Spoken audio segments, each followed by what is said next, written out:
Hi, Yellow Group. I miss doing music with you so very much. Hi, Blue Group.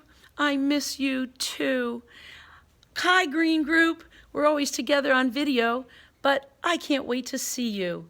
Today, I'm the guest reader again. I guess that's because I have so many books I love to read to boys and girls. And this week, with Earth Day, the Earth's birthday, we're going to be talking about how to help the Earth. And next week, we're going to be planting seeds and watching them grow and talking about recycling and reusing things. And this is one of my favorite books about The Tiny Seed by Eric Carle. Are you ready? Get comfy, because let's read together. The Tiny Seed. It's autumn. A strong wind is blowing. It blows flower seeds high in the air, and it carries them far across the land. One of the seeds is tiny, smaller than all the others. Will it be able to keep up with the other seeds? And where are those seeds going? Another seed lands on a tall and icy mountain. The ice never melts, and the seed cannot grow. The rest of the seeds fly on, but the tiny seed does not go as fast as the others. Now they're flying over the ocean. One seed falls in the water.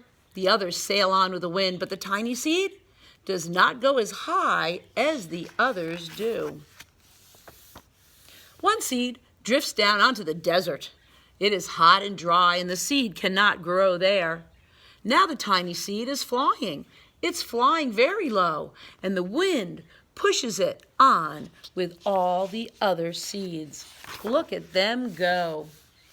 Finally, the wind stops, and the seeds fall gently down to the ground. Uh-oh, a bird comes by and eats one of the seeds.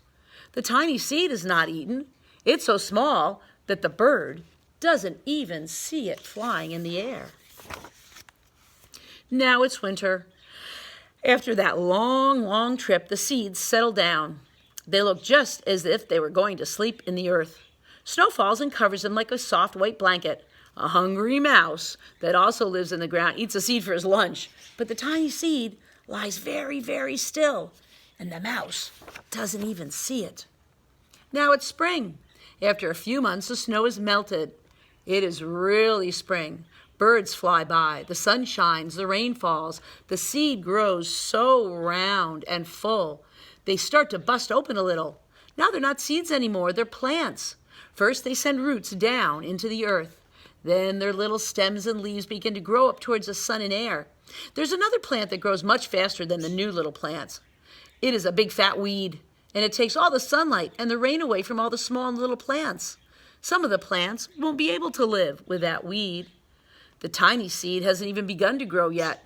It'll be too late. Hurry. But finally, it too starts to grow into a tiny little plant. The warm weather also brings the children out to play. They too have been waiting for sun and springtime. One child doesn't see the plant and he runs along. Oh, he breaks one. It cannot grow anymore once it is broken. So watch where you are running. The tiny plant that grew from the tiny seed is growing fast, but its neighbors grow even faster. Before the tiny seed has 3 leaves, the other plant has 7. And look, a bud, and now it's a beautiful orange flower. But what's happening? First there are footsteps, then a shadow looms over them. Then a hand reaches down and breaks off the flower. A boy has picked the flower to give to his friend. Now it is summer. Now the tiny plant from the tiny seed is all alone. It grows on and on. It doesn't stop. The sun shines on it and the rain waters it. It has many leaves. It grows taller and taller. It's taller than the people. It is taller than the trees. It is taller than the houses. And now a flower grows on it.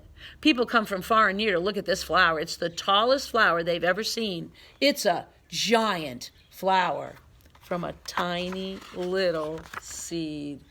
All summer long, the birds and the bees and the butterflies come to visit that flower. They've never seen such a big and beautiful flower before. Now it is autumn again. The days grow shorter.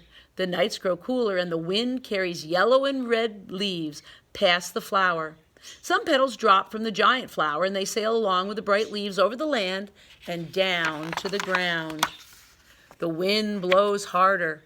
The flower has lost almost all of its petals. It sways and bends away from the wind, but the wind grows stronger and it shakes that flower. Once more the wind shakes the flower, and this time the flower's seed pods open up. Out come many tiny seeds that quickly sail away on the wind. What a good story about the tiny seed. I hope you enjoyed it.